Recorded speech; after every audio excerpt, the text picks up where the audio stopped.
So India has recently cleared regulations for E100 fuel. In simple terms, fuel that is 100% ethanol and 0% petrol. This means India has officially opened the door for a new generation of ethanol-only and flex fuel vehicles. This step is a latest in a fuel transition that has been building in India for over 2 decades.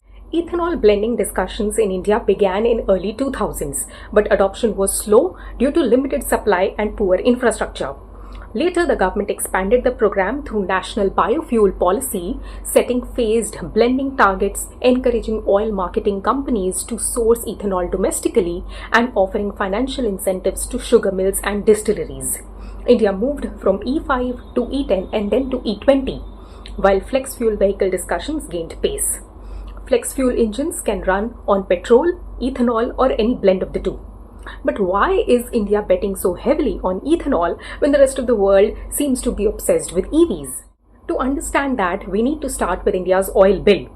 India imports more than 85% of the crude oil that it needs. Every year, tens of billions of dollars leave the country just to keep our vehicles running. Ethanol changes that equation. India consistently produces more sugarcane than it needs. And so, ethanol creates an additional demand for that sugarcane, along with the demand for maize. Hence, the government has repeatedly linked this to rural income support. Because ethanol can be produced domestically, it reduces dependence on imported crude and the foreign exchange spent on it. Also, since ethanol burns with lower carbon emissions than petrol, it is also positioned as a cleaner fuel option. So, you see, for policymakers, ethanol does 4 things at once.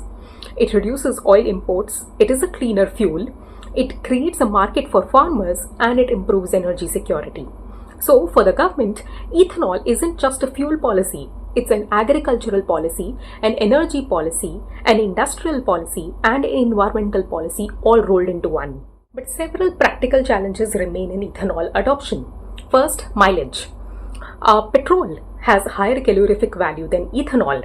In practice, if 20 liters of petrol can take a vehicle 40 kilometers, 20 liters of ethanol will only take you 35. Also, since ethanol-only fuel is not priced any lower than pure petrol, drivers are essentially paying the same amount for lesser distance. The second issue is vehicle readiness. Many vehicles in India have not been modified for ethanol compatibility. The third issue is the fuel versus food debate. If more land and crops go towards fuel production, what happens during years of food scarcity or high food inflation? And then there's water.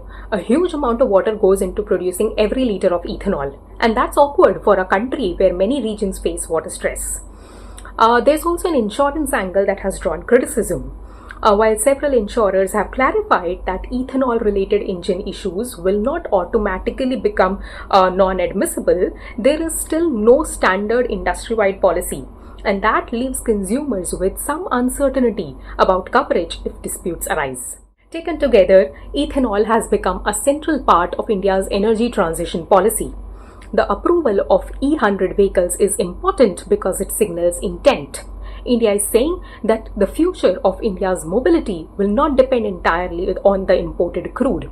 But questions around water usage, agricultural impact, consumer cost, and vehicle readiness remain, and how this expansion plays out will depend on infrastructure, implementation, and how these competing priorities are balanced.